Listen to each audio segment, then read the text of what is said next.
नमस्कार। वक्त बड़ी बहस का है। मैं हूं राजेश कुमार और मैं आपके साथ खुशबू खान। उत्तर प्रदेश में अपराधी और माफियाओं पर नकेल कसने के लिए योगी सरकार लगातार एक्शन में है। या ये कह लीजिए कि राज्य सरकार अपराधी और भूमाफियाओं के खिलाफ सख्त है। प्रदेश में किसानों से डरा धमकाकर औने पौने दाम पर जमीन लेने या फिर सरकारी जमीन को कब्जा कर भूमाफिया बेच देते हैं। सरकार ऐसे लोगों के खिलाफ लगातार चोट कर रही है। यही वजह है कि यूपी की राजनीति में सरकार बनाने और बिगाड़ने में शामिल रहने वाले माफिया और अपराधियों के पैरों के नीचे से योगी सरकार ने जमीन खिसका दी है। और खासतौर से पूर्वांचल के बाहुबली माफिया मुख्तार अंसारी, अतीक अहमद और पश्चिमी यूपी के अनिल दुजाना और सुंदर भाटी गैंग पर लगातार कार्रवाई की जा रही है। योगी आदित्यनाथ की पहल से लॉ एंड ऑर्डर के मामले में उत्तर प्रदेश का परसेप्शन 3 सालों में काफी बदला है और योगी की अपराधियों के खिलाफ सख्त नीति ने संगठित अपराध की कमर ही तोड़कर रख दी है। मुख्तार अंसारी और अतीक अहमद जैसे माफिया का साम्राज्य ध्वस्त हुआ, लेकिन इस बीच योगी सरकार ने एक और बड़ा आदेश दिया है।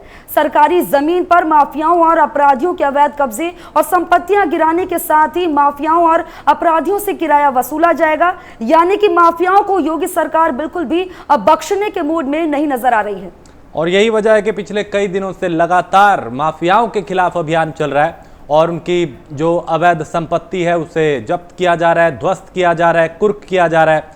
ऐसे कई माफियाओं के नाम अब तक रडार पे हैं और आने वाले दिनों में भी कई बड़ी कार्रवाइयां हो सकती है। अब बड़ी बात यह है कि जो जमीन जितने वक्त तक उस पर कब्जा रहा, अवैध अतिक्रमण रहा, उसका किराया भी वसूलने की सरकार पूरी तैयारी कर रही है। यानी एक तरीके से एक पूरी चोट करने की कोशिश है कि कैसे वो लोग जिन्होंने डरा धमकाकर लोगों की जमीनों पर कब्जा किया, सरकारी जमीनों को हथियाया, उनको अब बख्शा नहीं जाएगा और आने वाले दिनों में भी कई बड़ी कार्रवाइयां हो सकती हैं। यही देखा जाए कि भूमाफिया और बाहुबलियों के खिलाफ जो है लगातार ठोस कदम उठाए जा रहे हैं और पिछले 3 साल की बात करें तो लॉ एंड ऑर्डर का परसेप्शन एकदम से बदल सा गया है। लगातार सख्त नजर आ रहे हैं सीएम योगी आदित्यनाथ और अवैध कब्जे गिराने के साथ ही उनसे जो अभी तक का जो से पूंजी जमा हुई है वो वसूली जाएगी और सीएम ने अफसरों को कार्रवाई करने के निर्देश भी दे दिए हैं। यानी कि सीएम योगी आदित्यनाथ लगातार लगे हुए हैं। जो सीएम योगी आदित्यनाथ ने कहा था कि या तो प्रदेश से या तो अपराध खत्म कर देंगे या अपराधियों को ही यहां से जाना होगा, तो जो कहा था वो बातें अब नजर भी आ रही है। धरातल पर ये तमाम बातें नजर आ रही है। माफियाओं को लेकर सीएम योगी आदित्यनाथ ने ये बड़ा फैसला दिया है कि अवैध कब्जा गिराने के साथ ही उनसे किराया भी वसूला जाएगा। ये बड़े फैसले हैं। सरकारी संपत्ति पर कब्जे की अवधि का वसूला जाएगा ये किराया। और बता दें कि सीएम ने अफसरों को कार्रवाई के निर्देश दे दिए हैं, जिसको लेकर अफसरों में भी अब हलचल देखी जा रही है। अब तक 300 करोड़ रुपए से ज्यादा की संपत्ति जब्त की गई है।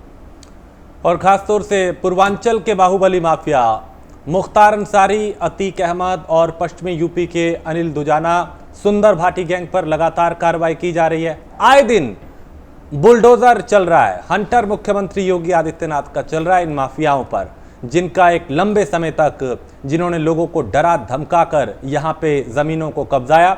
और योगी आदित्यनाथ की पहल से लॉ एंड ऑर्डर के मामलों में उत्तर प्रदेश का परसेप्शन 3 साल में काफी बदला है और अपराधियों के खिलाफ एक सख्त नीति जो है उसको अपना के लगातार ऑपरेशन किए जा रहे हैं। पिछले कई दिनों में अगर हम देखें तो कई एनकाउंटर हुए जिसमें कई बदमाशों को ढेर किया गया, कईयों को सलाखों के पीछे पहुंचाया गया, कई माफियाओं के खिलाफ बड़ी कार्रवाई की गई। खासकर अतीक अहमद, मुख्तार अंसारी, ये वो 2 बड़े नाम हैं जिन्होंने एक लंबे अरसे तक उत्तर प्रदेश में पूर्वांचल में डरा धमकाकर लोगों को और कई आपराधिक वारदातों को अंजाम देकर एक साम्राज्य खड़ा किया था पूरा, जिसको अब नेस्त नाबूद किया जा रहा है।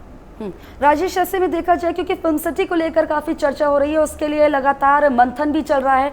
तो एक जिस तरह से मुंबई में बात होती है कि वहां पर गैंगस्टर्स का बोलबाला रहा है हमेशा से फिल्म जगत में, तो ये कहा जा रहा है कि अगर यूपी में फिल्म सिटी ये बनकर तैयार होती है तो लोगों को रोजगार तो मिलेगा, लेकिन यहाँ पर यह भी देखा जाएगा कि क्या योगी राज में अपराध मुक्त ये फिल्म सिटी यहाँ पर तैयार होगी? क्या यहाँ पर अपराधियों का जिस तरह से मुंबई में बोलबाला रहा है क्या यहाँ से पूरी तरह से मुक्त होगा? तो ये बहुत ज्यादा एक अच्छी पहल भी देखी जा रही है। योगी सरकार जो कहा जा रहा है लगातार लगी हुई है और 3 साल में पूरी तरह से परसेप्शन जो है बदला हुआ नजर आ रहा है। जो बाहुबली रहे उनके खिलाफ लगातार कार्रवाई की जा रही है, उनकी अवैध संपत्तियों पर बुलडोजर चल रहा है, तो उनकी जो संपत्तियों से नेस्तनाबूद किया जा रहा है। और अब बुलडोजर ही नहीं चल रहा, बल्कि एक और जानकारी दर्शकों को दे दें कि माफियाओं और अपराधियों के अवैध कब्जे और संपत्ति गिराने के साथ ही माफियाओं और अपराधियों से किराया भी वसूला जाएगा। ये एक बड़ी बात है। यानी ये इसका मतलब ये है कि माफियाओं को योगी सरकार बिल्कुल भी बख्शने के मूड में नहीं है और अब तक अवैध जो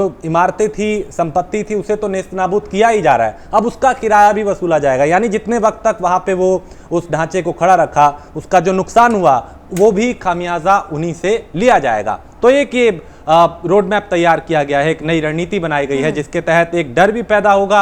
आगे भी कोई इस तरीके से अगर करने की सोचेगा तो उसके लिए भी एक उसकी जरूर रूह कांपनी चाहिए। इस तरीके की कार्रवाई करने की मंशा यहां पे मुख्यमंत्री योगी आदित्यनाथ करते हुए दिखाई दे रहे हैं। तो इस पे हम आज चर्चा भी करेंगे। कई मेहमान अभी हमसे हमारे साथ जुड़ेंगे, हम सवालों के जवाब लेंगे। और जो दर्शक इस वक्त हमें अलग अलग प्लेटफॉर्म पे देख रहे हैं सोशल मीडिया पे, अगर उनके जहन में कोई सवाल है, वो कुछ पूछना चाहते हैं, तो वो भी अपना सवाल हमें कमेंट में लिख सकते हैं। हम इसी मंच पे उनके नाम के साथ उनका सवाल भी अपने पैनलिस्ट से पूछेंगे। तो उत्तर प्रदेश में बाहुबलियों के बहुत बुरे दिन आ गए हैं। एक तरह से देखें कि योगी का ऑपरेशन नेस्तनाबूद ये लगातार जारी है। माफियाओं पर जो लगातार कार्रवाई हो रही है, माफियाओं के जो गैंग है उन पर चोट दी जा रही है। इससे लग रहा है कि जल्द ही अपराध मुक्त हो जाएगा और अपराध मुक्त भी मुक्त हो जाएगा। हाँ, और उत्तर प्रदेश को चूंकि मुख्यमंत्री उत्तम प्रदेश बनाने की बात करते हैं, तो उस तरफ दिशा में आगे कदम बढ़ते हुए दिखाई देंगे। चर्चा करेंगे। हमारे साथ अजय शर्मा है, वरिष्ठ पत्रकार स्टूडियो में, विनोद सिंह है, नेता कांग्रेस, और मनोज यादव है, प्रवक्ता समाजवादी पार्टी के। इसके अलावा कुछ देर में विजय खेड़ा हमारे साथ जुड़ेंगे, प्रवक्ता भारतीय जनता पार्टी के। सबसे पहले मनोज जी आपके पास आऊंगा। जो कार्रवाई हो रही है उस पे क्या प्रतिक्रिया, और अब जो एक नया विजन लेके सरकार आ रही है कि किराया तक वसूला जाएगा माफियाओं से, जिन्होंने अवैध संपत्ति को बनाया था, जिसे नेस्तनाबूद किया जा रहा है, उसका किराया तक वसूला जाएगा। राजेश जी, समाजवादी पार्टी मौजूदा सरकार के ऐसे हर उस काम की तारीफ करेगी जो काम निष्पक्ष, ईमानदारी से और जनता के हित के लिए होगा। हाँ। लेकिन जिन कामों में सरकार की मंशा सिर्फ और सिर्फ विपक्ष को टारगेट करके होगी, किसी भी पार्टी के नेता के प्रति होगी और अपने पार्टी के नेताओं और माफियाओं के प्रति नहीं होगी, ऐसे लोगों के लिए समाजवादी पार्टी सरकार की घोर निंदा करेगी। जैसे इस पैनल में बैठे हुए तमाम लोग हैं, किसी को माफिया नहीं कहा जा सकता, ना राजेश जी को, ना खुशबू जी को, ना मनोज जी को, ना विनोद सिंह को, और ना कोई और जो भी हमारे साथी हैं। हाँ। माफिया उसी को कहा जाएगा जिसपे आपराधिक मुकदमे हो, जिसपे तमाम सारे संगीन अपराधों की एक फहरिस्त बनी हुई हो, उसको अपराधी कहा जाएगा। तो ये तय कर ले सरकार कि तमाम सारे मुकदमे वाले कौन कौन लोग हैं उत्तर प्रदेश में, उनको चिन्हित करे और उनपे कार्रवाई करे। अगर इस तरह की कार्रवाई होती है तो हम सरकार का स्वागत करेंगे। लेकिन अगर फिर वही बात दोहराऊंगा कि अगर आप पक्षपात पूर्वक काम करेंगे, दूसरे को डिमोलिश करने की कोशिश करेंगे, दूसरी पार्टी की छवि माफिया वाली बना के कोशिश करेंगे, आज जिस पे कार्रवाई हो रही समाजवादी पार्टी का उससे कोई लेना देना नहीं, लेकिन फिर भी हम इस बात को कहते हैं, क्या ब्रजेश सिंह किस पार्टी में है ये पता नहीं है क्या? उनपे कितने मुकदमे ये पता नहीं है क्या? उप मुख्यमंत्री के ऊपर 53 से ज्यादा मुकदमे थे क्या, ये किसी को पता नहीं है क्या? और आदरणीय मुख्यमंत्री जी पे भी कितने मुकदमे हैं क्या, किसी को पता नहीं है क्या? ये तो स्वयं के अपने मुकदमे वापस ले लो, आप भले मानुस बन जाओ, और दूसरे पे मुकदमे कोर्ट में चल रहे हो तो उसको आप माफिया बना लो, कब्जेदारी छुड़ा लो। मनोज जी, ये कारण नहीं होना चाहिए। मनोज जी, इसका मतलब आप कह रहे हैं कि आपके यहाँ जितने भी नेता हैं सब साफ सुथरे हैं, आप कोई बाहुबली नहीं है? आपने सीएम पर सीधा सवाल खड़ा कर दिया। खुशबू जी, आप पत्रकार हैं, मेरे वक्तव्य को भली बात समझती हैं। नहीं, बिल्कुल समझ रही ऐसा कोई भी वक्तव्य नहीं आया कि हम ये बात कह रहे हैं कि हमारी पार्टी का कोई है ही नहीं है अभी तक, और अगर है तो हम सरकार को पूरी तरीके से छूट देते हैं। अब सरकार की मंशा ऐसी है कि एक हमारे आदरणीय आजम खान साहब ने इतनी अच्छी यूनिवर्सिटी बनाई, उनसे बकरी चोरी, किताब चोरी, जब आपकी सरकार थी तो आप लोगों ने ये कदम क्यों नहीं उठाया? सबसे बड़ा सवाल तो ये होता है। लगातार अपराधियों पर कार्रवाई हो रही है, उनके जितनी भी आजम अवैध खान संपत्ति अपराधी किया है। किया जा रहा है, उसे पूरी तरह से ढाया जा रहा है, तो आप लोगों ने कदम नहीं उठाया। अपराधी है क्या? नहीं, एक सेकंड, विजय खेड़ा इसका जवाब देंगे। विजय जी आप बताएं, मनोज यादव ये कह रहे हैं कि जो कार्रवाई हो रही है वो भेदभावपूर्ण हो रही है, भेदभाव किस तरीके का हो रहा है ये जरा आप उन्हें बताएं। एक बात यहीं से शुरू करते हैं। हाँ 54,000 हेक्टेयर जमीन 54,000 हेक्टेयर जमीन मुक्त कराई है। ये क्या हमारे शासन में कब्जा की गई थी सरकारी? 54,000 हेक्टेयर जमीन आप लोगों ने कब्जा करवाई है अपने राज्य में, अपने शासन में, सरकारी जमीन धड़ल्ले के साथ। और आपके हमारे शासन काल में बने हैं कि अतीक अहमद के इतने भवन सरकारी जमीन पे 8, 10, 12 दर्जनों भवन ये आपके शासन काल में बने हैं। आपने हाथ रख के गिलदों को पाल पाल के, ये सिर्फ लखनऊ की बात और नोएडा की नहीं है, अकेले नोएडा में 32,000 स्क्वायर फीट जमीन कब्जा कर ली गई, 3 लाख स्क्वायर फीट, जिसकी 2,000 करोड़ कीमत है। अब खाली कराई है हमने, ये आपके शासन में नोएडा में हुई है। तो ये तो बात है लखनऊ और नोएडा की। आपने तो एक जिला सापा ने छोड़ा नहीं, झांसी हो, प्रयागराज हो, कहीं हो, इनका तो माफिया पूरे जिलों जिलों में बसा हुआ था, भू माफिया। अब पकड़ में आ रहे हैं। ये बताइए एनएसए में अगर 3 केस रजिस्टर्ड हुए हैं भू माफियों के, 43 गैंगस्टर के रजिस्टर्ड हुए, ये सरकार के हाथ में नहीं होता है, इसकी कमेटी होती है, जस्टिस में जाता है हाईकोर्ट के, आपको मालूम होना चाहिए। 250 केस गुंडा एक्ट में अलग भू माफिया पे कब हुए हैं। तो 54,000 हेक्टेयर जमीन कब्जा करके खा गए सरकार की इनके लोग, इनके गुंडे, इनके जमाने में पाले गए, पले पोसे। अब खाली कराए जा रहे हैं सरकारी जमीन को। अभी तो किसानों की जमीन भी, गरीबों की जो कब्जा कर रखी है उस पर भी चल रही है कार्रवाई। अभी और पोलें खुलेंगी इन लोगों की। हाँ तो योगी राज है, यहाँ तो किसी को ठीक पक्का है थोड़ी जाना है। मनोज यादव, यानी आप जो देख लीजिए, कार्रवाई हो रही है, अतीक पर हाथ डालना कोई आसान था? हाँ ठीक है, आसान था क्या? आप ढूंढ ढूंढ के माफियों को लेके आए, उनको पाला, समांतर सरकारें चलाई जिलों में और ब्लॉक में इनके समाजवादी पार्टी के नेताओं ने। इन्हें तो बोलने का अधिकार ही नहीं है इस बात पर। ठीक है, इन्हें तो साथ देना चाहिए कि अगर थोड़ी बहुत समझ आ जाए, जब जनता के साथ रहें, अब लोगों का साथ दें, जो सताए गए हैं उनकी जमीनें वापस दिलाई ठीक जाए। है। मनोज जी, उनके ये आपको दिलाए जवाब जाएंगे। था कि जो आज कार्रवाई हो रही है वो आज कब्जे नहीं हुए थे, आपकी भी सरकार रही है, कई सालों से इन्होंने सरकारी जमीनों को कब्जा रखा था, आज कार्रवाई हो रही है। देखिए, मैं तो साफ सुथरे ढंग से और बिल्कुल बेबाक होकर इस बात को कह रहा हूं। कोई कुछ समझता है समझ ले। आप इस देश को अच्छे दिन दिखाने वाले थे।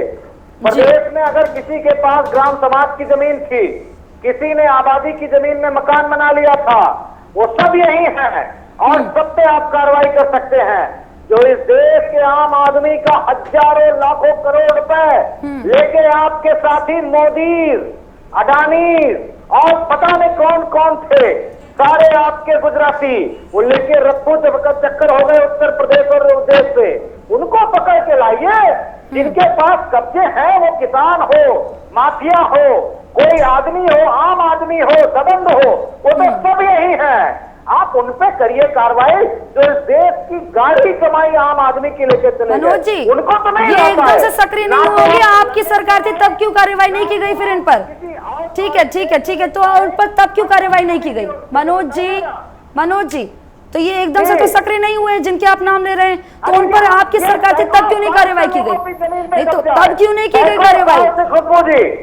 ग्राम समाज की जमीनों के बारे में सबको पता है। किसान के बगल का अगर कोई एक एकड़, आधा एकड़ अगर जमीन पड़ी है ग्राम समाज की, तो उसमें किसान खेती करने लगता है, तो वो जमीन तो सरकार की है, किसान की थोड़ी नहीं हो जाएगी। अगर उसमें वो कुछ भी कर रहा है, खेती कर रहा है या कुछ अपने यूज में ले रहा है, तो उसके यूज करने से उसकी नहीं हो जाएगी। विनोद से मैं अब आप दो माफिया का नाम लेके ठीक है, मैं आता हूं, फिर से आता हूं मैं, अभी कई सवाल है, मेरे ख्याल से ये गलत है। नहीं एक एक करके सबकी परतें मैं खोलूंगा। विनोद जी आप बताएं, कानून व्यवस्था को लेकर आप लगातार सवाल उठाते हैं, अब जो कार्रवाई हो रही है वो तो एक नजीर है ना, एक संतुष्टि है आपके लिए कि हाँ अगर व्यवस्था को बेहतर करने में वक्त तो लगेगा, और अब जो कार्रवाइयां हो रही है माफियाओं के खिलाफ, अपराधियों के खिलाफ, उससे एक संदेश तो जा रहा है। देखिए राजेश जी, अफसोस की तो यही बात है, कार्रवाई सिर्फ रस्म अदायगी के नाम पर हो रही है और एक गुड इमेज पेश करने के लिए, गुड गवर्नेंस की तस्वीर को साफ करने की बात हो रही है। आप जानते हैं इस समय जिस भी पार्टी में जो इस प्रकार के लोग थे, कब्जेदारी में विश्वास करते थे, उसमें अधिकतम लोग वो किसी पार्टी के, इस समय भारतीय जनता पार्टी के साथ हैं। तो अगर नजीर पेश करनी होती, ईमानदारी से गुड गवर्नेंस की बात करनी होती, तो भाजपा के कितने मंत्री, कितने सांसद, कितने विधायक और कितने पार्टी के पदाधिकारी जो इस समय इस लूट की उनको खुली छूट मिली हुई है, परोक्ष या अपरोक्ष रूप से उनको संरक्षण मिला है सरकार का, प्रशासन का, उन पर कार्रवाई करके नजीर पेश करनी चाहिए थी। नजीर तो तब पेश होगी जब आप कार्रवाई खुद पर करते हैं।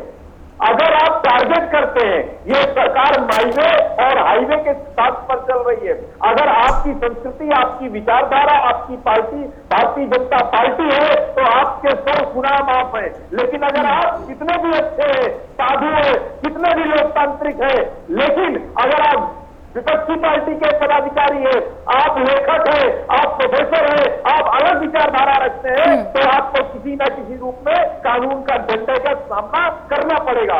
सरकार ये संदेश देना चाहती है। ठीक है, और ये डर जाएंगे। मैं एक उदाहरण के साथ बता दूं, अभी बहुत जल्दी की घटना है, 10 दिन हुए लगभग, पूर्वांचल के एक बाहुबली विधायक भाजपा के, उनके क्षेत्रीय लोगों ने, क्षेत्र के प्रतिष्ठित लोगों ने शिकायत की कब्जेदारी को लेकर। क्या कार्रवाई हुई? योगी जी के गृह क्षेत्र गोरखपुर के विधायक, जिनके ऊपर एक व्यवसायी उनके जनता दर्शन में 1-1.5 साल पहले लगातार उन्होंने चक्कर काटे, उनको आज तक न्याय नहीं मिला। उनको करोड़ों की बेशकीमती जमीन उस विधायक ने कब्जा करके रखी है, लेकिन चूंकि उसको न्याय नहीं मिल सकता, उसका क्या दोष है? अजय शर्मा, आप ये बताएं, पक्ष विपक्ष जब सामने होते हैं तो जाहिर सी बात है मैं तू मैं होने लगती है, लेकिन आप समीक्षक के तौर पे आप ये बताएं कि जो कार्रवाई आज हम देख रहे हैं माफियाओं के खिलाफ, जो करोड़ों की उनकी संपत्ति जो उन्होंने डरा धमका के या छीनी थी लोगों से, सरकारी जमीनों पे कब्जे किए थे, उन्हें आज आजाद कराया जा रहा है, तो उत्तर प्रदेश को जो उत्तम प्रदेश बनाने की बात है, ये उस दिशा में पहला कदम तो कहा जा सकता है ना? देखिए, पहला कदम कहें या एक यात्रा कहें, पहला कदम कहें या यात्रा कहें, वो एक अलग विषय हो जाएगा। बात हो रही है कि भूमाफियाओं के ऊपर नकेल कसी जा रही है। एंटी भूमाफिया पोर्टल जो है सन 2018 में शुरू हुआ था, जिसके ऊपर कोई भी व्यक्ति जा सकता है, अपनी शिकायत दर्ज करा सकता है यदि उसकी ज़मीन पर किसी ने अवैध कब्जा किया है। और इसके लिए बाकायदा जो है लगभग 500 के आसपास कर्मचारी तैनात किए गए थे, जो कि सीधे लखनऊ से ऑपरेट होता था और हर जिले के संबंधित अधिकारियों को, चाहे वो तहसीलदार हो या उसको वह थानेदार हो, उसको आदेश देता था, निर्देश देता था आपको ये कार्रवाई करनी है। अब ये 2018 से हुआ, जो जन सुनवाई पोर्टल है उस पर भी ये शिकायतें दर्ज कराई जा रही थी। अब मसला जो है यहाँ आके जो शुरू होता है कि अब वो ऐसे नामों के ऊपर कार्रवाइयाँ हो रही हैं जो बड़े नाम हैं। बड़े नाम क्यों हैं? क्योंकि वो राजनीति में दखल रखते हैं या राजनीति में हैं और उनको राजनीतिक संरक्षण मिला, और जब राजनीतिक संरक्षण मिला तो जाहिर सी बात है उनके किसी न किसी पॉलिटिकल पार्टी से संबंध हैं। तो जिन पॉलिटिकल पार्टी से संबंध हैं तो उनको तकलीफ होती है कि भाई ऐसा क्यों हो रहा है। यदि हम इसको समझने की कोशिश करते हैं, चाहे वो अतीक अहमद हो या मुख्तार अंसारी हो या उदय सिंह बद्दो हो या बहुत सारे नाम हैं ऐसे, अनिल दुजाना है या और भी बहुत सारे लोग हैं। ये वो लोग हैं जिन्होंने जेल से बैठकर पूरे सिस्टम को ऑपरेट किया है, सारे काम किए हैं, चुनाव भी लड़े हैं, पॉलिटिकल संरक्षण भी है, सब कुछ है। जब इनके ऊपर कार्रवाई होगी तो ये चीज़ें होती हैं।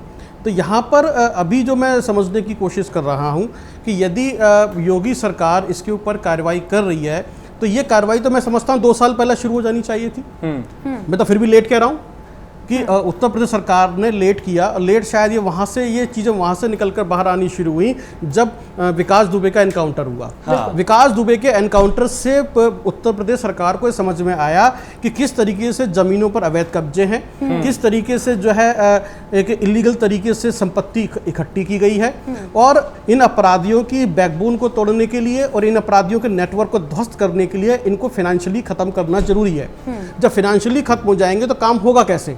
तो उसी को तोड़ने की कोशिश की जा रही है। और मैं इसे एक जो है लेट आए लेकिन दुरुस्त आए एक सराहनीय कदम मानता हूँ।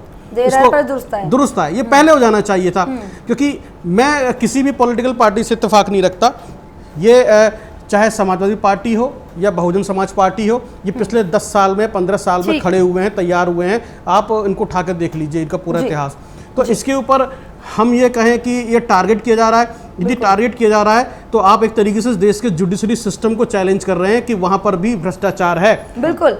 है ना। तो आप देश के जुडिशरी बिल्कुल, हम यहीं सिस्टम पर को आ रहे थे। टारगेट नहीं कर सकते ठीक है, अजय जी, आपके पास पास आऊं। पूरा मौका है अपनी बात जी। कहने का देश के विजय जुडिशरी किरण जी, सिस्टम क्योंकि से। हम अभी नई नई बात कर लेते हैं, क्योंकि फिल्म सिटी को लेकर ये चर्चाएं हो रही हैं, गरमाई हुई है। तो मुंबई की फिल्म इंडस्ट्री माफियाओं से पीड़ित रही है, और ऐसे में क्या ये मान के चले कि यूपी में फिल्म इंडस्ट्री जब बनेगी तो सीएम योगी की छत्र छाया में माफियाओं से मुक्त होगी? योगी जी की छाया में ही माफियों से मुक्ति मिल रही है। अभी ये कह रहे थे कि ये काम बहुत पहले हो जाना चाहिए था, कि इस बात की इनकी हम जो धारणा है गलत, उसको मैं दूर कर दूं। काम क्या होता है, ये 3,000 अतिक्रमणकर्ताओं को चिन्हित करना और उसके बाद 1500 भूमि माफियाओं को पता करना और फिर उनके बारे में उनके रिकॉर्ड तैयार करना। विजय जी, 3 साल लग गए फिर उसमें? भूमाफिया लोग सामने तो आते नहीं है, जबरदस्ती कब्जा करते हैं, जमीनों की लिखा पढ़ी करा लेते हैं। तो इन लोगों की इतनी तैयारियां करना, अगर तुरंत एक्शन बिना चिन्हित करे, बिना तैयारियां करे, बिना उनके केसेस निकाले हुए, शिकायतों को निकाले, इंक्वायरी करे बिना करते हैं तो कोर्ट से स्टे हो जाते हैं। और कोर्ट से स्टे चलते हैं तो 2-4 साल चल जाते हैं, सरकारें बदल जाती हैं, फिर कुछ होता जाता नहीं है, वही चलती रहती है उनकी अपनी गुंडागर्दी और दादागिरी। इसलिए ये आवश्यक था कि बिल्कुल वाटर टाइट केस बनाया जाए, क्लियर कट, हर तरह से उनको चिन्हित किया जाए, चिन्हित करके उनकी जगहों का पता किया जाए, कब किया गया, क्या किया गया। अब आजम खां जैसे लोग हैं, ये क्या पकड़ में आ सकते कभी? 13 FIR है, पूरा का पूरा मुरादाबाद रामपुर सारा लूट डाला है, गरीबों की जमीन से लेकर सरकारी जमीन, नाला वाला, नदी सब कब्जा कर लिया है। लेकिन सर जो कार्रवाई हो रही है वो विकास दुबे के एनकाउंटर के बाद से तेजी से हो रही है, इस बात को तो मानना पड़ेगा। ये जो जमीनों के चिन्हीकरण हुए, जो अपराधियों की लिस्ट बनी, जो हर जिले के टॉप 10 अपराधियों की पहचान हुई, वो तभी हुआ जब सरकार की किरकिरी हुई, प्रशासन की किरकिरी हुई, जब विकास दुबे ने वो जो कांड किया था बिकरू का, उसके बाद एक्शन दिखाई दे रहे हैं। माफ कीजिए, आप मेरी बात सुनिएगा। ये पहले ही जब चुनने के 2 महीने बाद ही कह दिया गया था, और उसमें हर जिले में न जाने कितनी जमीनें कलेक्टरों ने छुड़वाई हैं। अभी आप बोलते तो उसका एहसास नहीं मिलता आपको। हर जिले में, हर ब्लॉक में, हर डीएम ने कितनी जमीनें छुड़वाई हैं लोगों की, जो जबरदस्ती कब्जा करके लोग बैठे थे। 1-2 नहीं, हजारों में संख्या है इसकी, उसमें लगे हुए थे। और इसकी किरकिरी का कोई सवाल नहीं, किरकिरी क्या है, तो हमारा एजेंडा पहले था, और हमारा एजेंडा भी इसलिए था कि 5 साल से जो जनता सताई जा रही थी उनको इस बात से रिलीफ मिलना था। इसीलिए हमारे एजेंडा में था कि भू माफियाओं से सबसे पहले हम निजात दिलाएंगे, और हमें उसके वोट मिले। लोगों को पता था जो सताए गए थे, उनकी जमीनें गई थी, उन्हें वापस मिली है। अब यही हमारा एजेंडा था। हमने विजय केरा जी, क्योंकि हमारे साथ सोशल मीडिया पर भी लोग जुड़ रहे हैं, उनके भी सवाल हैं, वो आपसे करना चाहते हैं। पूछ रहे हैं कि जो पार्टी में मौजूद माफिया, उन पर कार्रवाई कब होगी? पार्टी में मौजूद माफिया हैं, आपकी डिक्शनरी में होंगे। हमारे यहाँ माफिया को जिंदा ही नहीं होने दिया जाता है। कभी कभार कोई बेमतलब में कोई आदमी, कोई कार्यकर्ता, कोई नेता कहीं अगर करेगा भी तो बच नहीं सकता वो। इतने थोड़ी होता है कि वो MLA है, मंत्री है, लूटे चले जा रहे हैं 5 साल से। मनोज यादव, 3 साल लग गए सरकार को करीब लिस्ट बनाने में, एक लंबा वक्त लगा पहचान करने में, जमीन जो अवैध संपत्ति थी उसका चिन्हीकरण करने में, और आज कार्रवाई हो रही है। तो इसमें गुरेज क्या है? एक वक्त तो लगेगा ना चीजों की पहचान करने में, कहां कितने माफिया हैं, उनकी कहां प्रॉपर्टी है, उसे कैसे गिराया जाएगा, कैसे ध्वस्त किया जाएगा। 3 साल उस वक्त में लगा, और अब पिछले कई महीनों से हम देख रहे हैं कि कार्रवाई हो रही है। देखिए राजेश जी, समाजवादी पार्टी ने इस पर बिल्कुल सरकार का विरोध नहीं किया है। हम इनका स्वागत करते हैं, लेकिन हम एक बात कहते हैं और बराबर कहेंगे। क्या आप चाहते हैं कि एक तरफा कार्रवाई हो? आप ऐसा सोचते हैं क्या? अगर आपके साथ जस्टिस ना हो, खुशबू जी के साथ जस्टिस हो जाए, तो आपको अच्छा लगेगा क्या? हमारा सिर्फ इतना मतलब है कहने का सरकार से कि सरकार अगर कार्रवाई करना चाहती है तो सबसे पहले अपने घर से करे ना। क्या दिक्कत है? दूसरे वाले तो ऐसे ही डर जाएंगे, जिसका कब्जा होगा अपने आप छोड़ देगा, अपने आप गिराएगा। लेकिन सबसे पहले आप अपने 325 विधायकों को, मंत्रियों को, सबके स्कूल हैं, सबके कॉलेजेस हैं, सब करके दिखाइए, सामने लेके आइए, जनता जाने तो कि बीजेपी वर्ग अपने तमाम सारे लोगों पे कार्रवाई बीजेपी कर रही है, तो निश्चित तौर पे लोगों को डर लगेगा। लेकिन अगर बीजेपी सिर्फ और सिर्फ विपक्ष को टारगेट करके ये बताने की कोशिश कर रही है कि नहीं हम बहुत अच्छा काम कर रहे हैं, तो ये मेरे ख्याल से जनता जानती है। आपको ऐसा क्यों लग रहा है कि विपक्ष को ही टारगेट किया जा रहा है? और अगर आपको ऐसा लग रहा है भेदभाव हो रहा है, तो उनके नाम बताइए जो उस पार्टी में, अभी उनसे जवाब ले लेंगे कि साहब उन पे कार्रवाई क्यों नहीं हो रही। हमने तो आपको पूरा बता दिया, 325 विधायक है। अरे हम 403 विधायकों की बात करते हैं ना, 403 विधायक की बात करते हैं, 60-65 सांसद है पूरे। मनोज यादव जी, नाम भी नहीं है आपके पास, कार्रवाई करो ना, कौन मना कर रहा है? विनोद सिंह जी, ठीक है, फिर आपके पास आएंगे विनोद सिंह जी। विनोद सिंह जी, आजम खान है लाइब्रेरी से, क्योंकि विपक्ष भी ऐसा लग रहा है कि जब से बिक्रू कांड हुआ उसके बाद से जागा, उसी के बाद से आवाज उठा रहा है। मैं कह रहा हूँ आजम खान साहब ने अपनी लाइब्रेरी में किताब चुरा ली, और योगी आदित्यनाथ क्या चुरा ली? मिठाई वाले नहीं, आजम खान जब कानून को ठेंगा दिखाएंगे तो सब तब क्या होगा? जब उन्हें समन भेजा जा रहा है वो नहीं जा रहे, कोर्ट को वो कुछ मान नहीं रहे, तो कानून तो अपने हिसाब से काम करेगा ना। योगी आदित्यनाथ से पूछे ना, यूनिवर्सिटी बना लेने से कोई कानून को ठेंगा दिखाने वाली बात नहीं है। विनोद सिंह, चोरी करेंगे, आजम खान बकरी चोरी करेंगे। हाँ, आप बताइए ना, आप कम से कम हाथी तो आनी चाहिए। ठीक है विनोद जी, पूछना चाहिए 9 बार तो विधायक बकरी चोरी करेंगे। विनोद जी, आज जो कार्रवाई हो रही है वो ऐसे माफिया हैं जो जिसकी सरकार रही उसके करीबी हो गए और उनसे उन्होंने अपना जो संरक्षण था वो लिया भी, वो सबके सामने है। आज अगर कार्रवाई हो रही है तो विपक्ष को भी उसमें साथ देना चाहिए ना, क्योंकि ये आज 3 साल में तो नहीं बने ये माफिया, ये पिछले कई सालों से अपना साम्राज्य बनाए हुए थे, कब्जा किए हुए थे, लोगों को डरा रहे थे, धमका रहे थे, मार रहे थे। आज अगर एक्शन ये मौजूदा सरकार ले रही है तो ये प्रशंसा के पात्र है, और आगे भी होनी चाहिए। जो नाम बचे हैं, जो गिनवाए जा रहे हैं। राजेश, माध्यम से विजय जी को और आपके दर्शकों को मैं बताना चाहता हूँ, अभी गूगल कर लीजिए आप सब लोग, और ये बड़ी बड़ी बातें करते हैं बीजेपी वाले। तमिलनाडु की एक घटना है, पूरे मतलब यूपी बिहार से तमिलनाडु, पूरा पश्चिम उत्तर दक्षिण, भारतीय जनता पार्टी का लूट का एक उदाहरण मैं पेश कर रहा हूँ। एक गैंगस्टर पुलिस के पीछे भाग रही है, वो तमिलनाडु के बीजेपी प्रदेश अध्यक्ष के दफ्तर में जा रहा है और ज्वाइनिंग कराने की बात हो रही है, और ये पूरी न्यूज है, आप गूगल करिए आ जाएगा। इसी प्रकार की इनका रवैया पूरे प्रदेश में, पूरे देश में चल रहा है। भारतीय जनता पार्टी केवल दुरुपयोग कर रही हो। आपने कहा समय तो लगा, अरे समय तो लगेगा, अपने लोगों को बचाना है, उनके केसेस निकालने हैं, उनका नाम हटाना है, विरोधियों को, राजनीतिक प्रतिद्वंदियों को का नाम जोड़ना है, तो समय तो लगता है, इतना तो समझिए। देखिए सवाल है फेयर, अगर फेयर एक तरफ परसेप्शन की परसेप्शन बनना इतना आसान नहीं होता है।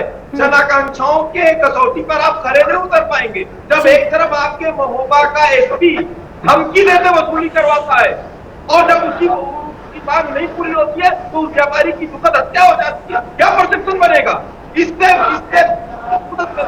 जंगल राज की, जिसके पहले तो किसने नहीं देखी। विक्रू कांड आपने देखा, उसको राजनीतिक रंग दिया गया, लेकिन उसमें सबसे बड़ा था वो पुलिस प्रशासन के बड़े बड़े जिम्मेदार अधिकारी और पूरा महकमा एक माफिया की ऐसे लोगों की मदद कर रहा है। ये हर थाने, हर जिले की और पूरे प्रदेश की ये करता है। क्या उस पर जवाबदेही तय हुई? उसके बाद इसका जवाब नहीं देते। विजय खेरा जी, ये गंभीर आरोप लग रहे हैं। ये अभी बोल रहे हैं, पहले तो ये बता दें 3 साल से हम बैठे नहीं थे। 3 साल में हमने गैंगस्टर एक्ट में 28,000 करोड़ की संपत्ति जब्त की है। हमने 3 साल के अंदर 54,000 हेक्टेयर जमीन को मुक्त कराया है। हमने अकेले नोएडा में 3 लाख स्क्वायर मीटर जमीन को मुक्त कराया है, जो लगभग 2,000 करोड़ से ज्यादा की थी। क्या बोल क्या रहे हैं ये लोग, कुछ भी बोल रहे बैठ के। अरे आप देखिए नहीं कितनी बड़ी कार्रवाई 3 साल में होगा, जो 30 साल में नहीं कर पाया। 19 से 55 तक की जो सोनभद्र में जगह जमीन की थी, जिसमें 10 मर्डर हो गए थे, नकली कॉर्पोरेट सोसाइटी बनाकर, वो भी हमारे शासन काल में खुला, उसको भी पकड़ लिया गया। सबको बनवासियों की जमीन जो हजारों सैकड़ों साल की कब्जा की गई थी। ठीक है अजय शर्मा, जब आज कार्रवाई हो रही है तो विपक्ष को ये क्यों लग रहा है कि ये सिर्फ भेदभावपूर्ण है, विपक्ष के खिलाफ किया जा रहा है? एक आजम खान का नाम सामने रख दिया जाता है कि साहब देखिए उन्होंने, अब कोई अगर गलत करेगा तो कानून अपने हिसाब से काम करेगा। देखिए राजेश, कानून जो है अपने हिसाब से काम करता है, जिसके अंदर अपना एक जुडिशरी सिस्टम है और उसको सभी लोग जो है मानते हैं, उसका सम्मान भी करते हैं। पता लग गया प्रियंका गांधी की नकली बात खुलने वाली है, तो आप बात बदलने लग गए। देखिए तो विजय खेरा जी, आपकी पूरी बात सुनी जा रही है, लेकिन दूसरे पैनलिस्ट भी बैठे हैं, उनकी भी बात ले लेते हैं, उनकी बात को सुन लेते हैं। तो अभी आपके पास पूरा वक्त है। सुनिए ना, लेकिन मैं बात तो पूरी करूं जो पूछ रहे हैं, ठीक है? तो उसमें इसमें है क्या राजेश, जो अभी हम सारी बातें सुन रहे हैं और जो समझ में आते हैं कुछ मोटे मोटे पॉइंट्स कि जैसे कि कहा गया कि ये टारगेट ना किया जाए, कुछ जानबूझ के ना ऐसा रखा जाए। देखिए, हम एक लोकतांत्रिक देश के अंदर हैं और इस लोकतंत्र के अंदर जो है मतदान होता है कि किसी भी व्यवस्था को लाने के लिए सरकार के रूप में। जब किसी भी देश के अंदर पार्टी हित राजनीति से ऊपर उठ जाता है, पार्टी हित जब राजनीति से ऊपर उठ जाता है तो ऐसी राजनीति देश के पतन का कारण बनती है या प्रदेश के पतन का कारण बनती है। यहाँ पर हम जो देखते हैं, राजनीति की बजाय पार्टी के लोग आपस में लड़ते हैं। देश को अच्छे ढंग से कैसे व्यवस्थित किया जाए, कैसे चलाया जाए और उसमें एक अच्छा क्या होगा, इस पे चर्चा कम होती है, बाकी पार्टी हित पे ज़्यादा होती है। तो जब सभी लोग अपनी अपनी पार्टी की बात करेंगे तो ये रिजल्ट जो है बेकार हो सकते हैं। तो अभी जो बात हो रही है, ये लेट कर रहे हैं, ऐसा क्यों कर रहे हैं? क्योंकि शायद कहीं ना कहीं 2020 में जिस तरह से अभी पंचायत चुनाव भी हैं, इसके बाद दूसरे आगामी चुनाव भी हैं, उपचुनाव भी हैं, आगामी चुनाव भी हैं। तो हर पार्टी जो है अपने अपने उम्मीदवार को जिताना चाहती है और उसके लिए जो है वो कुछ भी करने के लिए तैयार है। जैसे कहा जाता है, सियासत सिर्फ एक ही काम जानती है, चुनाव जीतना, चाहे कैसे भी जीता जाए। तो ये जब इस विचारधारा से बाहर निकलकर बात करेंगे तब मैं समझता हूँ शायद राजनीति बहुत अच्छी हो जाएगी, स्वस्थ हो जाएगी। ठीक है। यहाँ पर जिस तरह से अपराधियों की हम चर्चा कर रहे हैं या किसी भी तरह के भ्रष्टाचार हो या जैसे भी इन्होंने बिकरू की बात की या पुलिस वालों की बात की, मैं भी देख रहा था जैसे गूगल की इन्होंने जिक्र किया हमारे कांग्रेस के जो नेता दोस्त हैं विनोद सिंह जी, तो देखा वो अजयपाल शर्मा और हिमांशु के ऊपर FIR दर्ज हो गई है। वो भी जो है योगी राज में ही है, भ्रष्टाचार के मामले हैं उनके ऊपर, पोस्टिंग को लेकर ये बातें भी सामने आ रही हैं। तो मैं समझता हूँ कि प्रदेश सरकार जो है काम कर रही है और आलोचना तो होगी ही, क्योंकि जिसको तो आलोचना के लिए भी हमें तैयार रहना चाहिए, लेकिन आलोचना जो है स्वस्थ हो, हेल्दी आलोचना होनी चाहिए, ताकि उससे और मजबूती मिले और जो कमियां हैं वो सामने आ सके। मनोज सके। यादव, आप कुछ कहना चाह रहे थे? देखिए राजेश जी, हमारे आरोप बिल्कुल क्लियर कट है। राजनीतिक विश्लेषक जी से भी मैं अनुरोध करूंगा कि उस बात को समझने की कोशिश करें। पार्टी सर्वोपरि, हर राजनीतिक दल होता है अपनी विचारधारा के हिसाब से काम करता है, अपनी पार्टी के हिसाब से काम करता है, लेकिन दायरा एक निर्धारित है, वो है संवैधानिक। हमें काम जो करना है संविधान के दायरे में करना है, संविधान के बाहर नहीं करना है। नहीं तो आप जो कहना चाहते हैं मनोज जी, मेरा एक सवाल है इसके ऊपर, एक सवाल है बस, एक सवाल ले लीजिए, एक सवाल ले लीजिए। आपने संविधान के दायरे की बात की, तो क्या आजम खां पे जो कार्रवाई हुई है संविधान के दायरे से बाहर है? ना, बिल्कुल नहीं। आप ये बताइए, आजम खां पे एकाएक एकदम से 60-100 मुकदमे दर्ज हो जाएंगे? इतने बड़े आजम खां अपराधी हो गए, बकरी चोरी का आप उन पे मुकदमा लगा दोगे? और सुनो, चलो आजम खां तो पकड़ लिए गए, आजम खां जेल में है, नीरव मोदी कौन लेके आएगा? ललित मोदी को कौन लेके आएगा? नीरव मोदी के मामा को कौन, मोहित चौकसी को कौन लेके आएगा? अरे और दाऊद इब्राहिम को कौन लेके आएगा? आप कह सकते हो तमाम लोगों की बातें, अपने देश में लोगों पे कार्रवाई करिए, अच्छी बात है। जो देश को बड़े बड़े लोगों से वादा किया था, जो हजारों करोड़ रुपए लेके गए, मनोज जी अच्छा होगा यूपी के दायरे से बाहर आ जाए। चल रहा है, मोदी जी भारत के प्रधानमंत्री की जगह विश्व के नेता प्रधानमंत्री बन गए हैं। नहीं, उनको भी लाया जाएगा ना, उनको भी लाया जाएगा, लेकिन अभी जो उत्तर प्रदेश में हो रहा है, हम प्रदेश के हालात की अगर बात करें तो वो हालात कौन खराब है? प्रदेश के हिसाब से तो वो ठीक है ना। लोग बैठ जाएंगे सत्ता में जिनके ऊपर आपराधिक मुकदमे, दर्जनों मुकदमे होंगे। मनोज यादव जी, नहीं, वो तो आप अगर ADR की रिपोर्ट देखेंगे ना सर, तो उसमें फिर हर दल के जो नेता हैं उनमें अपने अपने रिकॉर्ड सबके सामने है। उसमें कोई दल ऐसा नहीं है दूध का धुला जिसमें कोई ऐसा ना हो, जिसपे कोई दाग ना हो। बोलिए ना मनोज यादव जी, मैं आपसे यही पूछ रही हूँ, सरकार जब आपकी भी थी, ठीक है, इससे पहले आपकी भी थी, तो आपने उनके खिलाफ कार्रवाई क्यों नहीं कर ली? ये सवाल मैं बार बार कर रही हूँ, आप जवाब नहीं दे, क्यों उसके तब आपने क्यों नहीं की? जो नाम आप अभी गिना रहे हैं ये तो तब भी सक्रिय थे ना, एक दिन में तो नहीं बन गए, सिर्फ 3 साल में तो नहीं बन गए जो नाम गिना रहे हैं, नहीं सिर्फ 3 साल में तो नहीं बन गए, ये नाम तो तब भी पहले थे। समाजवादी पार्टी नेताओं के खिलाफ राजनीतिक लड़ाई लड़ती है, व्यक्तिगत लड़ाई हम नहीं लड़ते हैं। तो ये व्यक्तिगत का है, ये बताइए ना कि संविधान के दायरे से बाहर हुआ है?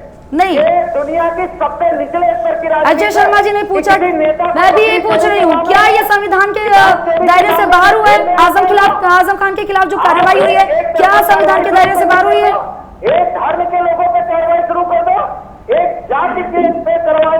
वही बात है, अगर कुछ सवाल किया जाए तो जाति धर्म बीच में आ जाती है। आप राजनीतिक तौर पे कर सकते हैं मुकदमे, आप राजनीतिक तौर पे इसमें कर सकते हैं इस तरह की चीजें, लेकिन व्यक्तिगत नहीं की जाती है, ये बीजेपी के लिए। तो आप ये कह रहे हैं कि ये संविधान के दायरे से बाहर होकर व्यक्तिगत कार्रवाई की गई है, नहीं तो आप यही कह रहे हैं ना?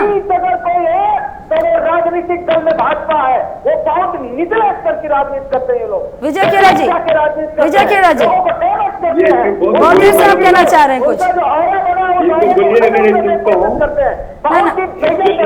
ठीक है, एक बार ये शुरू होते हैं तो बात ठीक है। मनोज यादव जी फिर से आएंगे आपके पास। विजय खेड़ा जी, ये पहले पता करें कि ये इंसान है भी कि नहीं है, कहीं ऐसा तो नहीं हो जो यादव साहब अब आप सुनेंगे। ठीक है, अब जो आपने एक लंबी फहरिस्त आरोपों की लगाई है, अब उस पर जवाब ले लेते हैं। विजय खेड़ा जी, आप जरा विस्तार से बताएं उन्हें कि क्यों भरोसा नहीं उनको हो पा रहा और क्यों लग रहा है कि पक्षपात हो रहा है। आप देखिएगा, आप खाली एक ही उदाहरण काफी होगा। आजम खान मंत्री पे कितने मुकदमे हैं बताओ टीवी चैनल पे ना, आप सुन तो लीजिए जवाब। मनोज जी जवाब सुन लीजिए। जवाब क्या इनसे पूछा, इनसे पहले ठीक है, जो सत्ता पक्ष में जवाब उनसे ही किया जाता है, आपने और जवाब उनसे ही लिया जाएगा। मंत्री उनसे करते हैं। ठीक है, सुन तो लीजिए जवाब। लोग नहीं सुनेंगे आपकी बात, न मेरी बात सुनेंगे। अभी खाली आजम खान की ही बात अरे आप कर रही थी, इतनी ही बात स्पष्ट करते हैं, इतनी बात स्पष्ट करते हैं। अगर आजम खान के ऊपर, लेकिन आप आजम खान जो है ना कोई वो कार्रवाई, की तरह है, कोई भी कार्रवाई गैर कानूनी थी, मारने का काम करते हो, लोगों को आरोपित करने का काम करते हो, व्यक्तिगत दुश्मनियां निकालते हो, बहुत तुच्छ राजनीति करते हो, मेरे साफ शब्दों में सुन लो। इस देश में अरे दफई में जाके लेक्चर दीजिए, दफई में ये लेक्चर नहीं चलेगा यहाँ मंच पर बैठ के लेक्चरबाजी मत कीजिए झूठी। ठीक है मनोज जी, जवाब भी सुन लीजिए, जवाब भी ले लीजिए ना। नहीं सुनाइए, विजय खेड़ा जी, वो पता है उसको माफिया राज के एक आदमी है, सत्यापन पता नहीं उसके कहाँ के हिस्सेदार हैं माफियों के, आते हैं, वो कहाँ सुनेंगे? RSS की इनको लगती है। कोई सकती है, पता है क्या होने वाला है। मुझे जो लगता है मनोज जी, आपकी जो इच्छा है वो डिबेट को कंटिन्यू ना होने देने की है, टाइम जिससे स्पेंड हो जाए और एक सार्थक चर्चा ना हो सके। अगर आजम खान के खिलाफ कोई भी कार्रवाई गैर कानूनी होती, गैर संवैधानिक होती, तो उनको हाईकोर्ट से इससे मिलता। एक नहीं 13 FIR उनके ऊपर है। वर्चुअली आजम खान मुख्यमंत्री थे, तो जो मुख्यमंत्री ही इतनी चीजों में जब इन्वॉल्व होगा तो बाकी उनका पूरे का पूरा जितना भी हवा है, जितनी उनकी कैडर है, सब होंगी। आजम खान आज ऑलमोस्ट चीफ मिनिस्टर मुख्यमंत्री ही थे। आज उनके ऊपर ना उनको कहीं हाईकोर्ट सुप्रीम कोर्ट कहीं चले जाए उनको कोई रिलीफ मिलेगा नहीं, क्योंकि इतने पुख्ता प्रमाण है उनके, इतने पुख्ता प्रमाण है कि वो बच सकते ही नहीं है किसी भी सूरत के अंदर। अब हर तरह से जैसे जैसे अब NSA उनके ऊपर लगेगा, मान लो लग सकता है, जो उनकी हरकतें हैं, जो प्रमाण सामने आए हैं, वो NSA के लिए हकदार हो ही गए। अब अगर लगता है तो NSA सरकार नहीं लगाती है, उसको मालूम होना चाहिए। कुछ ऐसे हैं जो बिना हाई कोर्ट की इजाजत के नहीं लग पाते हैं। हाँ। तो अब इनके ऊपर अगर लगेगा तो उसमें भी ये कहेंगे कि हमने चिन्हित किया है उनको, क्या लूट खसोट तो इन्हीं लोगों ने मचाई है, और एक जिले से लेकर पूरे क्षेत्र में मचाई हुई है। जितने लोग हैं, अब आप ही के माफिया के तो आप ही के तो पकड़े जाएंगे भाई, इसमें चिन्हित का क्या सवाल? कांग्रेसी क्यों नहीं पकड़े गए? मुझे बताइए, कांग्रेस पार्टी भी राजनीतिक पार्टी है, क्यों कांग्रेस के आदमी नहीं मिले हैं, पकड़े गए? हो सकता है एक आधा होगा कोई, लेकिन क्यों? क्योंकि माफिया एक्टिविटीज में शामिल नहीं है। चलिए, किसे तो आपने साफ सुथरी बताया। चलिए, आपने माफिया एक्टिविटी की तो आपके सैकड़ों लोग पकड़े गए, विनोद जिलों में पकड़े जा रहे हैं। ठीक है, NSA में, गुंडा एक्ट में, हर चीज में आएंगे वो, क्योंकि उनकी हरकतें ऐसी थी। आप उनको बचा नहीं पाएंगे। जनता के सामने पोल खुल चुकी है अखिलेश सरकार की। और दूसरी बात, अब वो योगी जी एक्शन में है, हर समय हर एक चीज की प्राथमिकता होती है। जैसे हमने आपसे बताया, पहले रिकॉर्ड चाहिए था, पहले टीएम को हिदायतें दी गई थी कि कोई दूसरा ना फंसने पाए। योगी साहब ने स्पष्ट कह दिया था, एक भी आदमी झूठा फंसेगा तो टीएम की क्लास ले लेंगे हम। तो इसलिए हर चीज को पुख्ता कर करके एक एक केस, एक एक प्रमाण, एक एक करके तब FIR दर्ज हुई है, तब शिकायतें आई हुई है। और उसमें भी स्पेशल टास्क फोर्स लगाया गया, उसमें भी एक एडिशनल चीफ सेक्रेटरी रैंक का सीनियर अफसर रखा गया है, ताकि कोई राजनीति न होने पाए।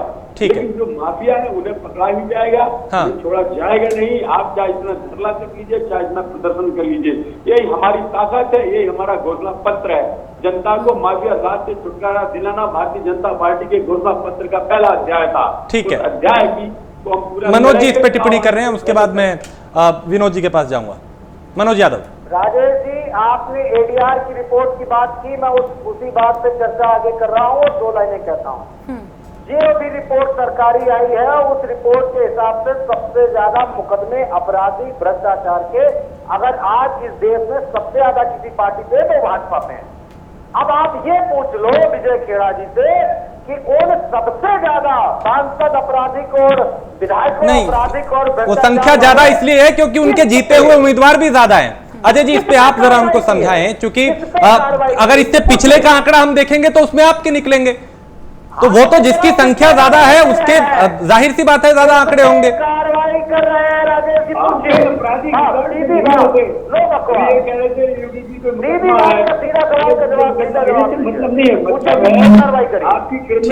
ठीक, हम उस तरफ नहीं जाएंगे मनोज भाई। हाँ ठीक है, ये है अपराध, जमीन कब्जा, माफिया, गुंडा, गिंडस्य, ये अपराध है। डकैती, कार्रवाई की, ये अपराध होते हैं। किस पे कार्रवाई की आपने? एक नाम बताए, मैं बता दे रहा हूं। योगी ने अपने मुकदमे वापस लिए, नंबर 1, 2 दर्जन मुकदमे थे। मुख्यमंत्री उप मुख्यमंत्री के 53 मुकदमे थे, उसकी भी तैयारी चल रही थी वापस लेने की। आप कर क्या रहे हो? कौन से सुदृढ़ीकरण की बात कर रहे हो? कौन से सिस्टम को सही करने की बात कर रहे हो? अपना सिस्टम सही करने वाले लोग सिस्टम नहीं सही करते। आप नोटबंदी किए थे ना, नोटबंदी से इस देश में गरीब जो था वो अमीर हो रहा था और जो अमीर था वो गरीब हो रहा था। क्या हुआ तो बताओ जरा, बताओ विजय खेड़ा जी। नहीं मनोज जी, वो तो मनोज जी आप फिर पीछे चले गए, फिर मैं उसका जवाब दूंगा तो वो ये होगा कि जनता उस पर मोहर लगा चुकी है। 2016 में नोटबंदी हुई, 19 में जनता ने बता दिया कि उस फैसले के साथ है देश उनके। उस तरफ मत जाइए विनोद सिंह। एक सेकंड सर, मैं आ रहा हूँ। विनोद सिंह कुछ कहना चाह रहे हैं, उसके बाद अजय शर्मा के पास जाऊंगा मैं। विनोद भाई आप टिप्पणी करें। देखिए, हर सार्थक मुद्दे को अगर राजनीतिक रंग दे देंगे तो हम सार्थक चर्चा को अंजाम तक नहीं पहुंचा पाएंगे। बिल्कुल, ये ठीक है राजेश जी कि जनता ने वोट देके जिताया, इसकी सरकार बनाई, लेकिन मैं आपसे, अजय जी से, विजय जी से भी पूछता हूँ, क्या जो वायदे जनता के साथ किए गए थे, क्या जनता का जीवन स्तर में कोई सुधार आया है? क्या ये सरकार लोकतांत्रिक मूल्यों की रक्षा करने में सफल हुई है? क्या ये सरकार अपनी गलतियां, अपनी खामियों को स्वीकार करने की है? ये सरकार का आचरण, सरकार का एक भी स्टैंडर्ड कर्तव्य पालन करने में, स्वीकार करने में है? इस कोरोना त्रासदी काल में क्या सरकार अपनी नाकामियों को स्वीकार करने में सक्षम है? और मैं आपको बता दूं, ये राज्य चुनावी लाभ लेने के लिए जितने भी जुमलेबाजी कर रहे हैं, लेकिन जिस प्रकार इन्होंने कोरोना काल में जब सबसे ज्यादा जिम्मेदार सरकार की आवश्यकता थी, तो पूरे देशवासियों के साथ, पीड़ितों, शोषितों, श्रमिकों के साथ तो इन्होंने सौतेला व्यवहार किया है। और खासकर उत्तर भारत और उत्तर प्रदेश और बिहार की जनता के साथ जो शत्रुता व्यवहार किया है, उत्तर प्रदेश के मंत्रियों ने उन्हें चोर लुटेरे की संख्या की है और देश दर्दनाक भयावह तस्वीरें सामने आई है। देश की जनता, प्रदेश की जनता, उत्तर भारत की जनता वो भूलने वाली नहीं है। इन्होंने उनके आत्मसम्मान को लौटारा है, उनके जमीन को झकझोरा है और उनको अपमानित करने का काम किया है किसी भी चुनावी फायदे में। और इनकी बात नहीं करने वाली, इनका झूठ और जुमला आने वाला ये जनता की आवाज है। जनता ने ठान लिया है, जनता ने ठान लिया है कि ये सरकार नाकामी, नक्काई और आयन में चूक सरकार है। ये जनता की बात है, जनता के बताओ है। कौन बोल रहे हैं? अजय शर्मा जी। ये विनोद सिंह है कांग्रेस से, विनोद जी बोल रहे थे, कांग्रेस प्रवक्ता। अजय शर्मा जी, मैं ये देखना चाहिए कि जिस तरह से हम टॉपिक से ना भटके, जैसे कि भूमाफियाओं पर लगातार शिकंजा कसा जा रहा है। और ये भूमाफिया, ये देखा जाए कि ये जो किसान अन्नदाताओं की ज़मीन पर भी कब्जा करते थे, वो काफ़ी भय में रहते थे। तो कहीं ना कहीं जो अब इन भूमाफियाओं में एक डर बैठेगा तो एक अच्छा माहौल पैदा होगा, तो इसकी तो सराहना करनी चाहिए। देखिए, मैंने तभी शुरू में कहा देर आए दुरुस्त आए, बहुत अच्छा है, क्योंकि अब ये हाईलाइट हो गया कि भूमाफियाओं पे कार्रवाई हो रही है। जैसे विजय खेड़ा जी ने कहा कि उन्होंने काफ़ी ज़मीन कब्जा मुक्त कराई है और भूमाफिया एंटी पोर्टल जो है काम कर रहा था। तो ये एक अच्छा कदम है, क्योंकि ऐसे बहुत सारी शिकायतें हमें मिलती हैं और जैसे हम पत्रकार हैं, हमारे पास बहुत सारी चीज़ें ऐसी आती हैं कि फला जो है प्रधान ने कब्जा कर लिया, या किसी रिश्तेदार ने कब्जा कर लिया, या किसी नेता ने कब्जा कर लिया और उसकी सुनवाई नहीं हो रही है और उस पर वो सोचता है क्या करें, कहाँ जाएं, कैसे करें। तो इससे एक तो लोगों में अवेयरनेस बढ़ेगी और जो भूमाफिया हैं या अपराधी हैं उनके अंदर भी एक डर बैठेगा। और ऐसे जो छोटे मोटे बिल्डर हैं जो दूसरी ऐसी कंट्रोल से ज़मीन पर बिल्डिंग का कंस्ट्रक्शन करते हैं उनके अंदर भी डर बैठेगा कि भैया कि यदि हमने ऐसी ज़मीन इनसे खरीद लिया, ले ली, ऐसा कुछ कर लिया, कल को हमारी बिल्डिंग भी गिराई जा सकती है। तो ये प्रदेश सरकार का एक अच्छा कदम है। इसको जो है इसको मैं सकारात्मक ढंग से देखता हूँ। बाकी इसकी आलोचना करना अपने अपने राजनीतिक हितों के ध्यान में रखते हुए वो एक अलग विषय है, मैं इसमें नहीं जाना चाहता। फिलहाल ये अच्छी बात है, ये होना चाहिए। मनोज जी, तो फिर आप इस बात की अजय शर्मा जी से सहमति रखते हैं कि नहीं कि ये जो बिल्डर्स हैं और जो भूमाफिया है जो अन्नदाताओं की जमीन पर भी कब्जा कर लेते हैं उनमें भी एक तरह से डर बैठेगा?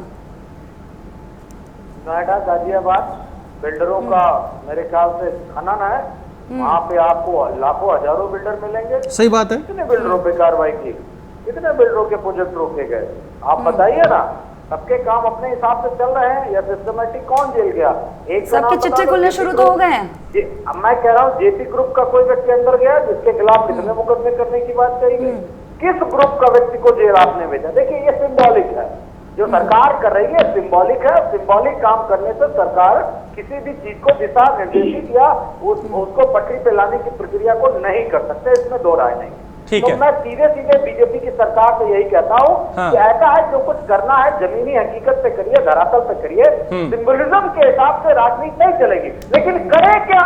जिसका नेचर सिग्नेचर ही सिंबलिज्म का हो वो कर भी क्या सकता है? इतना ही तो कर सकता है ना। जिसको जितना आता है उतना बजा सकता है। तो इनको यही ढोल आता है कि विपक्ष पे कार्रवाई कर लो, जातीय आधार पे कार्रवाई कर लो, व्यक्तिगत और परिवार पे कार्रवाई कर लो। इसके अलावा ना इनको कल कुछ मालूम था, आज मालूम है। घंटा बजाने में स्पेशलिस्ट है तो वो पता नहीं हो सकता है सुर वाला बजाते हैं क्या सुर वाला बजाते हैं, ये वही बता। विजय जी, ये एक जमीनी हकीकत है और एक जमीनी बात ये भी है कि कार्रवाई तो हो रही है, माफियाओं के खिलाफ भी उनकी जमीन को नेस्तनाबूद किया जा रहा है, अपराधियों पे भी लगाम लगाने की कोशिश हो रही है, लेकिन अब भी अपराध पे लगाम लगी नहीं है। आए दिन ऐसी वारदातें हो रही हैं जो ये बता रही है कि अभी बहुत कुछ होना बाकी है उत्तर प्रदेश में कानून व्यवस्था को लेकर ही। शायद यहाँ आप जो कह रहे हैं हम आपसे थोड़ा बहुत ध्यान रखेंगे। कानून व्यवस्था तो ठीक है, लेकिन जो अपराध की आप बात कर रहे हो, अपराधी जो पेशेवर अपराधी होते हैं, जो 20 साल से अपराध करते आ रहे हैं, जो सरगना बन गए, जिनको राजनीतिक संरक्षण प्राप्त है, जो पुलिस अधिकारियों से मिले हुए हैं, इनके साथ कार्रवाई करने में वक्त लगता है। वो खिलाड़ी होते हैं। आपने देखा, हमने अभी एक बार पहले भी बोला था कि अमेरिका जैसी पुलिस होते हुए भी, स्कॉटलैंड की पुलिस होते हुए भी वहां भी अपराध होते हैं। इसका मतलब ये नहीं कि अपराध होना चाहिए, लेकिन अपराधी भी शातिर होते हैं जो इतने दिनों से एक्टिव हैं, सरकार के संरक्षण में पले हैं। वो जैसे अभी अतीक अहमद का उदाहरण दे रहे थे हम, इतनी 8-8, 9-9 स्टोरी, 6-6 स्टोरी बिल्डिंगें बरसों से बन के तैयार होती रही और ये लोग सरकारी जमीन पे बनाते रहे और होती रही सरकारें। उनको गिराना नहीं था क्योंकि विधायक था, उनका वोट चाहिए था, हमें उसकी परवाह नहीं, हमने तो गिरा के रख दी। लेकिन 3 साल लग गए इसके लिए। अपराधों में कमी आई है। इनके जमाने में जो पहले सरकारें थी, अपराध थानों में लिखे नहीं जाते थे, अब खुलेआम छूट है, अपराध जो भी जाएगा लिखा जाएगा। नहीं लिखते तो आप सीधा ऑनलाइन लिख दीजिए, ऑनलाइन नहीं तो सीएम क्या कंप्लेंट कर दीजिए। नहीं, ये सब हो रहा है। मैं विजय जी, मैं आपकी बात से थोड़ा सहमत हूं कि ये सब हो रहा है, लेकिन अभी असहमति इस बात की है कि कई जगह पुलिस के अधिकारी जो हैं वो अपराधियों के साथ मिले हुए हैं, वो साठगांठ करके कहीं ना कहीं एक जो मंशा है सरकार की उस पर भी पलीता लगाते हैं। उनके खिलाफ क्या अभियान चलाया जा रहा है? आप ठीक कह रहे हैं, ऐसे लोग हैं और ऐसे लोगों को पकड़ा जा रहा है। यही नहीं, अगर उनके प्रमाण भी नहीं है तो रिकॉर्ड देख के उनको नौकरी से निकाला जा रहा है। अब देखिए ना, हजारों लोगों की तरफ भ्रष्ट अफसरों को निकाल दिया नौकरी से चिन्हित करके, उनका रिकॉर्ड खंगलवाया है। 3 साल तक एक चीज दिखवाई है, उनके 10 साल के रिकॉर्ड कहाँ है, जमीन कहाँ है, जायदाद क्या है, उस रिकॉर्ड को खंगालने के बाद ही उन्हें नौकरी से निकाला गया है।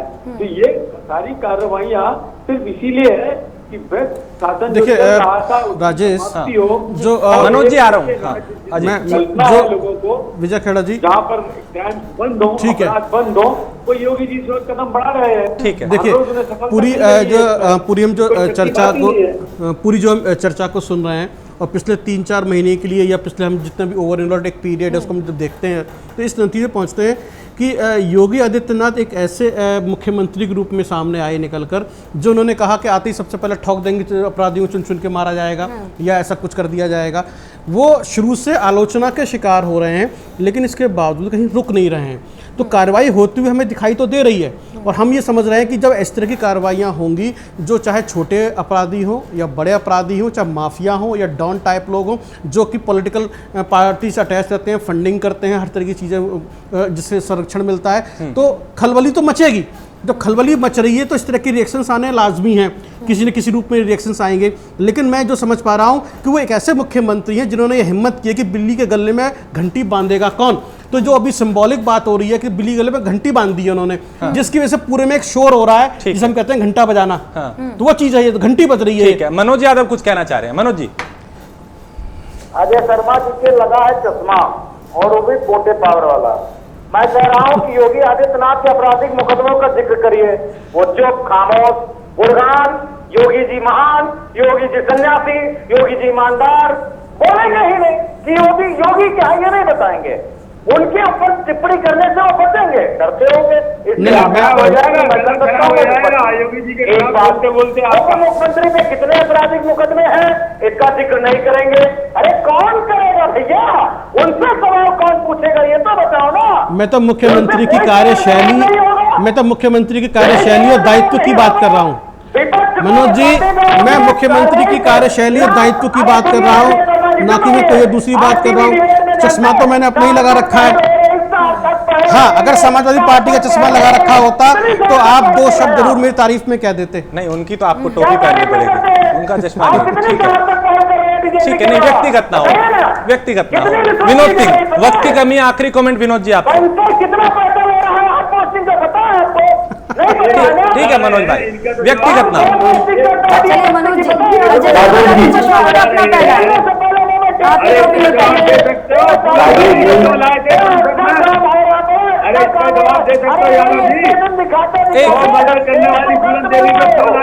एक सेकंड विनोद जी। विनोद सिंह, अजय जी हो, राजेश जी हो, मनोज जी हो, टोपी हो, घटना हो, कांग्रेस का हाथ सबके साथ, और पीड़ित के साथ कांग्रेस का हाथ सबके साथ, सबको पार लगाएगा और देश को इस तानाशाही देश को और नाकामी से मुक्ति दिलाने के लिए कांग्रेस का हाथ हर आदमी के साथ।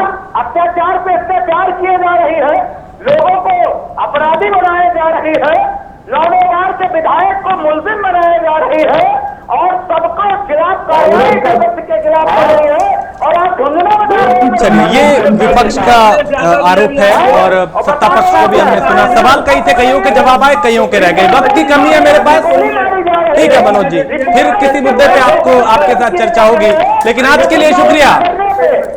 विनोद सिंह आपका भी, मनोज यादव आपका, विजय खेरा आपका, अजय शर्मा आपका बहुत शुक्रिया चर्चा में शामिल होने के लिए। मनोज जी, फिर आपसे चर्चा होगी किसी और मुद्दे पे, तब भी आपकी बात को सुना जाएगा। आज भी सुना, लेकिन जिस तरीके की कार्रवाई हो रही है उससे एक संकेत तो साफ है कि उत्तर प्रदेश को उत्तम प्रदेश बनाने की तरफ सरकार लगातार कदम उठा रही है।